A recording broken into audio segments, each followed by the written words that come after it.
The HR office felt like a courtroom designed for guilty verdicts. I sat across from Calvin Torres, the HR manager who'd always smiled too widely, and my boss who suddenly couldn't meet my eyes. Between them sat a folder I knew contained my professional death sentence. Calvin's voice was practiced, almost cheerful as he read from the termination letter: attitude problems, failure to meet professional standards, difficulty working collaboratively. Each phrase was corporate speak for something they couldn't prove but had decided was true anyway. I tried to speak, to defend myself, to ask for specific examples. Calvin held up his hand with that condescending patience he'd perfected, said this decision was final, that arguing would only make things harder. My boss nodded along like a puppet, offering nothing. The meeting lasted 12 minutes. 12 minutes to destroy a career I'd spent 4 years building at this company. They'd prepared a severance package, 2 weeks' pay in exchange for signing away my right to legal action. The paper sat in front of me, a pen placed precisely beside it. I didn't sign, not yet. I asked for time to review with a lawyer. Calvin's smile tightened. He reminded me the offer expired in 24 hours. Take it or leave it, but either way I needed to clear out my desk today. Security watched as I packed my belongings into a cardboard box that had been helpfully placed on my desk before I'd even returned from the HR office. They'd planned this, timed it, made sure I'd be humiliated in front of everyone. Co-workers I'd considered friends suddenly found their computer screens fascinating. A few whispered to each other, not even trying to hide their speculation about what I'd done to deserve this. Only my cubicle neighbor, Jasmine, met my eyes with something like sympathy before quickly looking away. My badge deactivated as I walked toward the elevator. The security guard who'd always greeted me warmly now stood rigid and professional, making sure I left the building without incident. Like I was a criminal being escorted from the premises, rather than an employee who'd given this company 4 years of excellent work. I held my head up walking through that lobby, refusing to cry until I reached my car. But inside I was crumbling. The box in my arms felt impossibly heavy, filled with 4 years of my professional life reduced to personal items and a framed photo of my family. The elevator doors closed on a career I'd thought was just beginning. I had no idea yet that this was actually the first chapter of something much different. The first week I told myself I'd bounce back quickly. I had a strong resume, solid experience, good references from previous jobs. Someone would hire me. This was just a temporary setback. By week 3, the rejections were piling up. Recruiters who'd initially seemed interested would suddenly go silent. Interviews that went well would result in vague emails about going with other candidates. Something was wrong, but I couldn't figure out what. Then a recruiter I'd worked with before called with bad news. She tried to check my references at my last company, standard procedure, but HR had given a response that was technically legal but professionally devastating. They confirmed my dates of employment, then added that I wasn't eligible for rehire. The implication was clear without them saying anything actionable. I'd been blacklisted, quietly, subtly, in a way that couldn't be proven but was destroying my job prospects. Every company that called for references was getting the same message: this candidate is trouble, don't hire her. Bills were piling up, my savings were draining, and I was stuck in a nightmare where my professional reputation had been destroyed and I couldn't even fight back because everything had been done just carefully enough to avoid legal consequences. Looking back, the warning signs had been there for months. I'd just been too focused on my work to recognize the pattern until it was too late. It started with harassment complaints being dismissed. 3 women in accounting had reported their manager for inappropriate comments. I'd overheard them discussing it in the break room, how HR had interviewed them separately, then declared the complaints unsubstantiated, without ever speaking to witnesses. Then there were the performance reviews that didn't match reality. Employees who'd received excellent feedback all year would suddenly get mediocre annual reviews.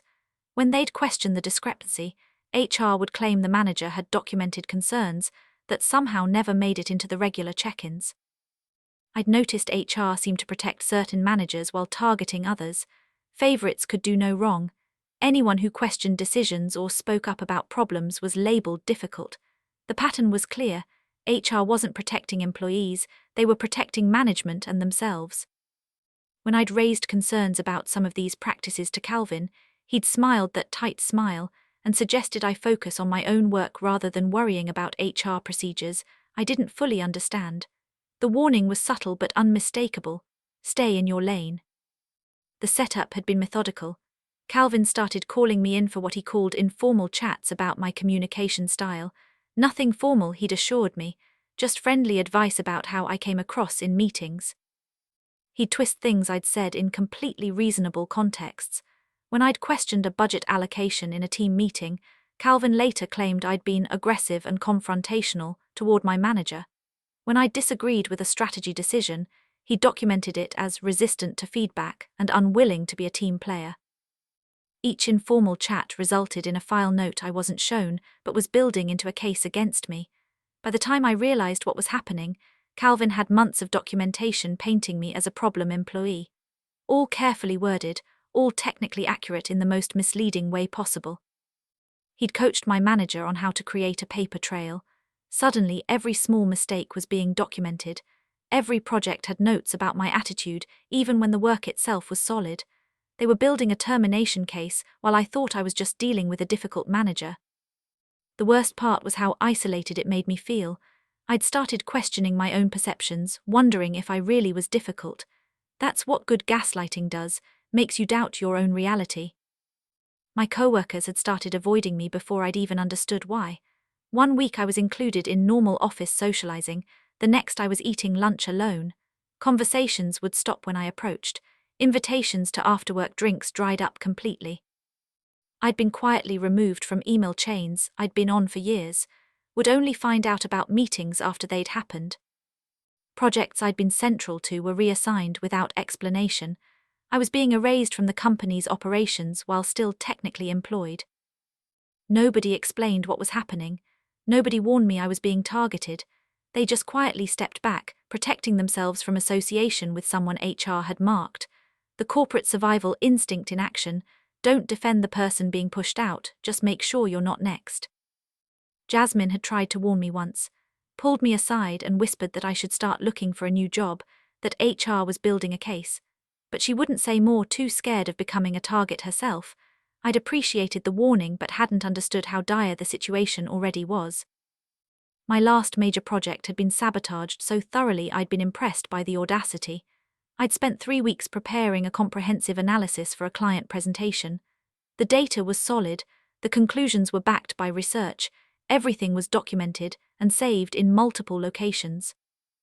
The morning of the presentation, the files were corrupted. Not just the main presentation, all my backup copies, the source data, everything. It claimed it was a random system error, but the timing was impossible to ignore. Only my files had been affected. Calvin had been sympathetic in that practiced way of his, said these things happened, that we'd have to present what we could recover, but without the complete analysis, the presentation fell apart. The client was disappointed. My manager was frustrated. And Calvin's incident report blamed the disaster on my poor preparation and failure to properly back up critical files. Never mind that I followed every protocol, that it could have recovered the data if they'd tried, that the timing was suspiciously convenient. That sabotaged project became the centerpiece of my termination case, evidence of incompetence that justified everything else they'd documented. My entire career at the company reduced to one manufactured failure. Sitting in that HR office for the termination meeting, I'd finally understood the full picture. The informal chats, the isolation, the sabotaged project, it had all been leading to this moment. A carefully orchestrated termination disguised as performance management. My badge had been disabled before the meeting even started. Security had been notified before I'd walked into HR. The cardboard box had been placed on my desk while I was being fired. They'd planned every detail to ensure I couldn't fight back, couldn't access my files, couldn't even properly defend myself. Calvin's smugness was barely hidden behind professional courtesy. He, successfully removed an employee who'd questioned HR practices and done it in a way that was technically legal and left me with limited recourse. My boss had been complicit through silence, never spoke up, never defended me, just sat there nodding along with Calvin's script. Whatever spine he'd once had been ground down by the same HR machine that was now destroying me. I tried to appeal the termination, sent carefully worded emails to the department head, to the VP, to anyone who might listen, explained that the charges were baseless, that I'd been set up, that something was seriously wrong with how HR operated. The responses were uniform and clearly coordinated. My concerns had been reviewed, the decision stood. Further correspondence on this matter wouldn't receive a response. Legal language that meant shut up and go away. HR's official statement for unemployment and reference checks was even more damaging. They wouldn't specify reasons, that would be actionable, but would confirm I'd been terminated for unprofessional conduct. The phrasing was perfect, technically accurate, completely misleading, and professionally devastating. It felt like a death sentence. In my industry, reputation was everything. A termination for conduct issues followed you. Employers talked, recruiters shared information. I was being marked as untouchable without anyone ever saying explicitly what I'd supposedly done wrong. 6 weeks of rejections and mounting bills later, I was scrolling through job postings with the desperate energy of someone watching their career dissolve. That's when I saw it, a senior consultant position at Morrison & Pearce, one of the premier HR consulting firms in the region. The job description was focused on organizational analysis, compensation systems, and HR effectiveness reviews. Basically, going into companies and evaluating whether their HR departments were functioning properly. The irony wasn't lost on me. Then I saw the client list in the job posting. Current projects included several major local companies, and there, buried in the middle of the list, was my former employer. Morrison & Pearce had been contracted to evaluate their entire organizational structure and compensation system. Something clicked. A terrible, beautiful idea that was probably stupid but felt like the only path forward. What if I could get this job? What if I could walk back into that company not as the fired employee, but as the consultant evaluating the people who destroyed me? I spent 3 days perfecting my application, emphasized my inside knowledge of corporate HR dysfunction without mentioning where I'd experienced it, pitched myself as someone who understood the gap between HR policy and practice, and I didn't mention my most recent employer at all, just listed my previous jobs and let the gap speak for itself if anyone noticed. The interview process was intense. Morrison & Pearce didn't hire consultants who couldn't handle pressure or think strategically. They wanted people who could walk into hostile corporate environments and maintain professional objectivity while gathering uncomfortable truths. I'd reinvented myself for these interviews. Gone was the employee who'd questioned HR practices because she'd cared about fairness. In her place was a consultant who understood that organizations operated on power dynamics and self-interest. I was cooler, more analytical, harder to rattle. They asked about my employment gap. I explained I'd left my last position due to philosophical differences about HR practices, framed it as my choosing to leave rather than compromise professional ethics. Technical truth, just missing the detail about being fired. The senior partner interviewing me had appreciated that answer, said too many HR departments had forgotten their actual purpose and needed outside perspective to correct course, asked if I'd be comfortable delivering hard truths to clients who wouldn't want to hear them. I'd looked him straight in the eye and said that was exactly why I wanted this job, to hold HR accountable when internal systems had failed. He'd smiled and said I'd fit right in. The contract details came through 3 weeks after I started. Morrison & Pearce had been hired by my former employer to conduct a comprehensive organizational review. The company was preparing for a potential acquisition and needed an outside firm to evaluate efficiency, identify redundancies, and recommend structural changes. The compensation analysis was a major component. Were people being paid fairly relative to their contributions? Were salary bands appropriate for each role? Were there any irregularities in how bonuses and raises were distributed? HR departments hated these reviews because they exposed favoritism, revealed inefficiencies, and often led to uncomfortable questions about how HR itself operated. But companies pursuing acquisitions needed the analysis to prove their organizational health to potential buyers. I'd been assigned to the team handling the review. My role was evaluating mid-level management and HR operations specifically. It was almost too perfect. The people who'd destroyed my career were now going to be evaluated by me, and they'd have to cooperate or risk their jobs. The project would take 4 months. We'd have access to personnel files, salary data, performance reviews, and employee interviews. Everything I'd need to understand exactly how corrupt the system was, and to document it in ways that would have consequences. Walking through that lobby again felt surreal. Same marble floors, same corporate art on the walls, same security desk. But this time I wasn't an employee hopping to avoid trouble. I was a consultant with executive-level access and a mandate to investigate everything. My badge said Morrison and Pierce Consulting with my name and photo. It granted me access to areas I'd never been allowed as a regular employee. Conference rooms reserved for executives, secure file rooms, even Calvin's office if needed. I dressed differently too. Gone were the business casual outfits I'd worn as an employee. Now I wore the consultant uniform, designer suit, expensive accessories, the subtle markers of someone who existed above the normal corporate hierarchy. I looked like someone who couldn't be intimidated or dismissed. The first day was orientation, meeting with executives, getting the tour, being introduced to department heads who needed to cooperate with our review. Everyone was professionally polite but wary. Consultants meant change, and change meant someone's job was at risk. I'd recognized faces in the hallways, former co-workers who didn't recognize me at first, then did a double take when they realized. A few looked confused, one looked concerned, none of them approached me to talk.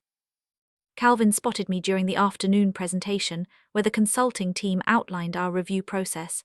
I watched his face as recognition hit, confusion first, then disbelief, then something that might have been fear before his professional mask slipped back into place.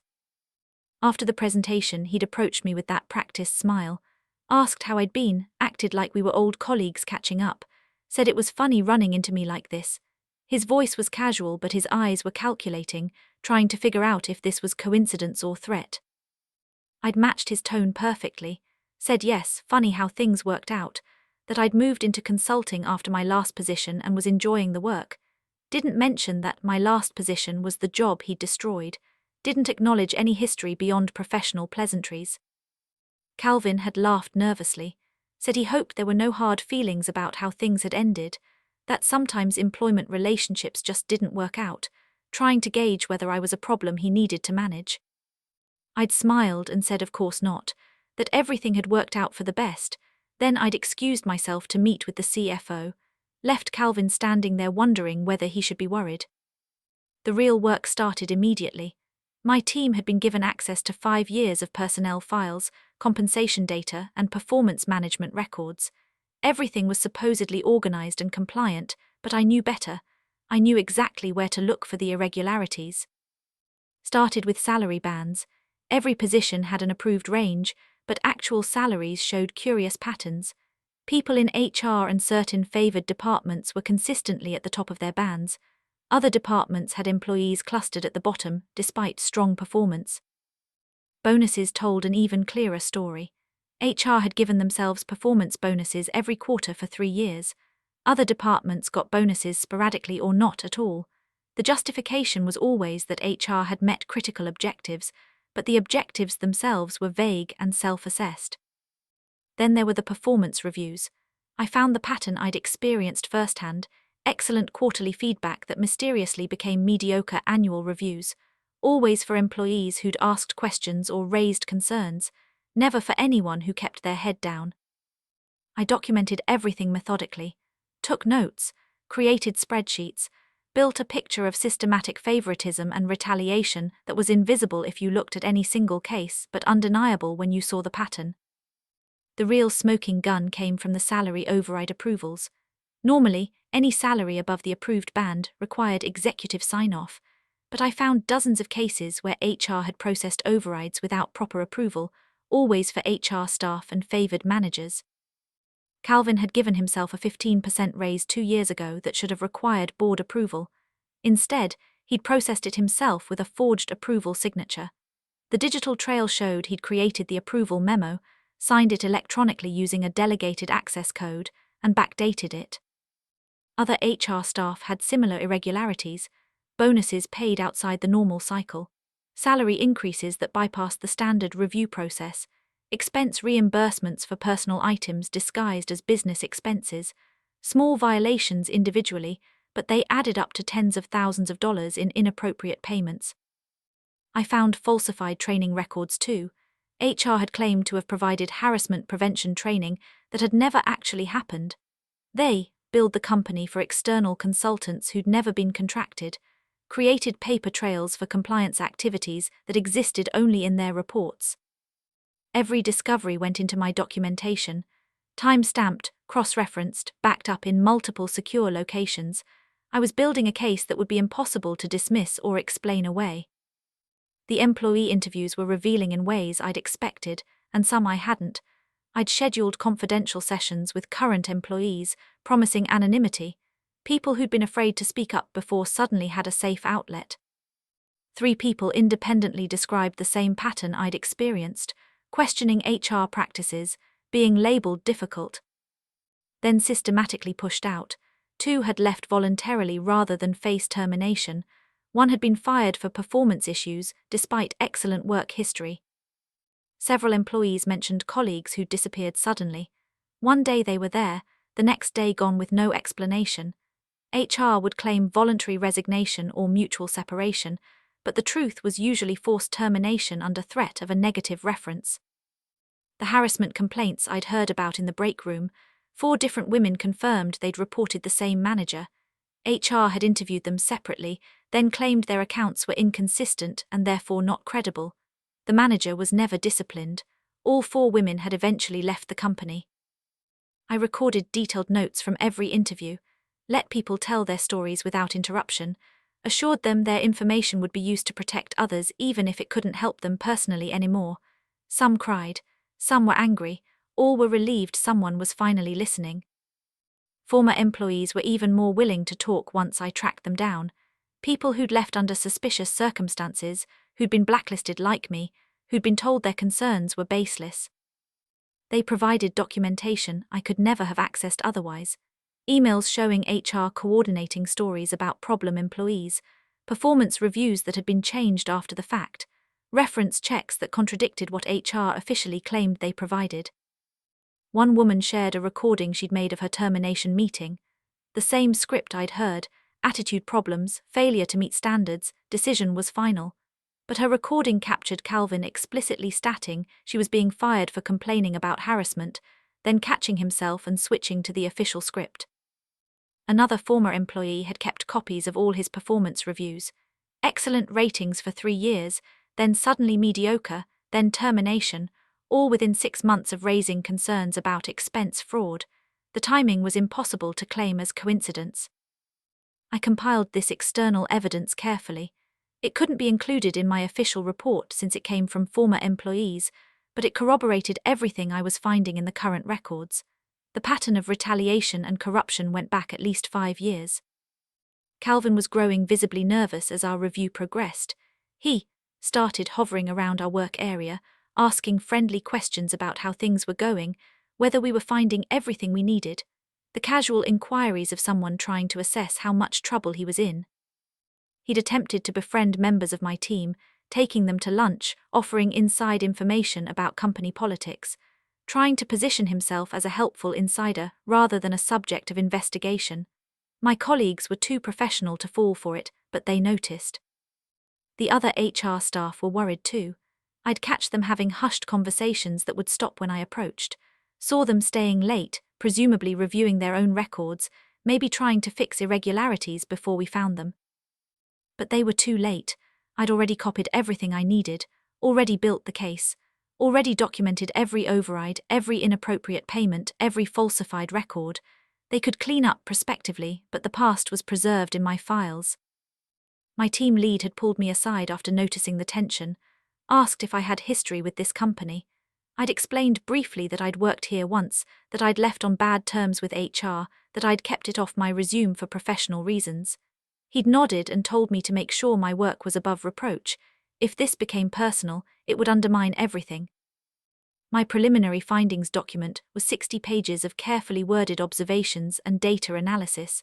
I'd kept my tone professional and analytical, presenting facts without editorial commentary. Let the numbers tell the story of corruption. The document sat on my laptop, encrypted and backed up, waiting for approval before submission to the executive board. This was standard procedure. The team lead reviewed everything before client presentation to ensure quality and accuracy. But I'd prepared additional documentation that wouldn't go in the official report. The recordings from former employees, The correlation analysis showing retaliation patterns, the specific case studies of people like me who'd been systematically destroyed for questioning HR practices. This supplemental evidence would be held back unless needed. It was insurance. If Calvin or his allies tried to discredit the official findings, I had additional proof that would leave no room for denial. But I'd prefer to let the company data speak for itself.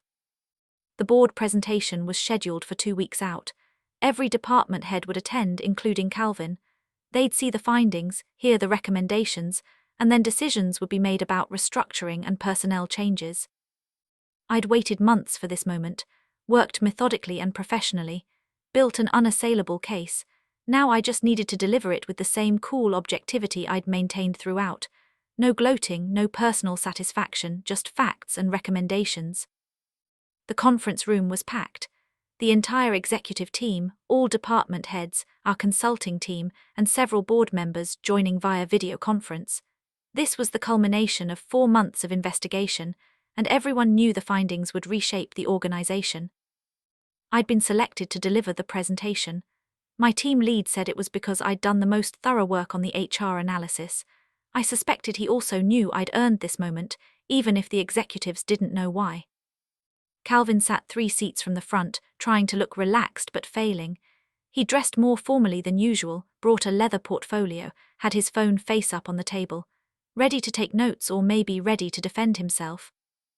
I opened with the standard consultant framing, organizational review, efficiency analysis, benchmarking against industry standards, 5 minutes of context before dropping the hammer. Then I changed slides to the compensation analysis. The room's attention sharpened. The first slide showed salary band violations. 23 employees paid above their approved ranges without proper authorization. 15 were in HR. 3 were managers who reported favorably about HR in employee surveys. The pattern was impossible to ignore. Next slide, bonus distributions over 3 years. HR had received 70% more in performance bonuses than any other department despite representing only 12% of staff. Other departments had years with no bonuses despite meeting targets. Third slide, the overtime approvals. HR staff regularly approved their own overtime without managerial sign-off. One person had claimed over $15,000 in unauthorized overtime in 18 months. Gasps started rippling through the room. The CFO's face had gone red. The CEO was leaning forward studying the numbers. Calvin had gone very pale. I continued methodically. The falsified training records, the forged approval signatures, the expense reimbursements for personal items, each revelation backed by documentation, cross-referenced, undeniable. Then the retaliation pattern. I didn't name individuals, that would be unprofessional, but I showed the data. Employees who filed HR complaints had 20% higher termination rates than those who didn't. Performance reviews declined an average of 15 points following any complaint, regardless of work quality. The room had gone completely silent except for my voice presenting findings. Calvin tried to interrupt, to offer explanations, but the CEO held up his hand, said they'd hear from HR after the presentation was complete. I continued with the recommendations. Immediate suspension of the HR leadership pending full investigation, third-party audit of all compensation for the past 5 years, reinstatement review for employees terminated under questionable circumstances, complete overhaul of HR policies and oversight. The final slide was the proposed restructuring. HR reduced by 40%, remaining staff at corrected salary bands, Calvin's position eliminated entirely, replaced by a new role with external hire. Estimated annual savings of $340,000 from eliminating fraudulent payments and overstaffing. When I finished, the CEO asked if I was certain of these findings. I responded that everything was documented in the appendices, that source documents were available for verification, that I stood behind every conclusion. The room erupted in questions directed at Calvin. He tried to explain, to justify, to claim misunderstandings and miscommunications. But the numbers were indefensible. You couldn't accidentally forge approval signatures or accidentally pay yourself unauthorized bonuses. The board called for an immediate vote on the recommendations, suspended the entire HR leadership team pending investigation, authorized third-party forensic audit, approved the restructuring plan with implementation starting immediately. Calvin and 2 other senior HR staff were asked to leave the meeting. Security was called to escort them from the building and revoke their access pending the investigation. The same walk I'd taken 8 months ago, now happening to the people who'd orchestrated my termination. I watched Calvin gather his belongings, his face a mixture of shock and rage. He looked at me as security waited at the door. For a moment our eyes met. He understood now. Understood that I'd come back, that I'd methodically documented everything he'd done, that I'd been patient and professional and utterly thorough in destroying him the same way he'd destroyed me. But I didn't smile or gloat, just maintained the same calm professional expression I'd worn throughout the presentation. This wasn't personal revenge, it was professional accountability. The fact that it happened to benefit me was just collateral justice.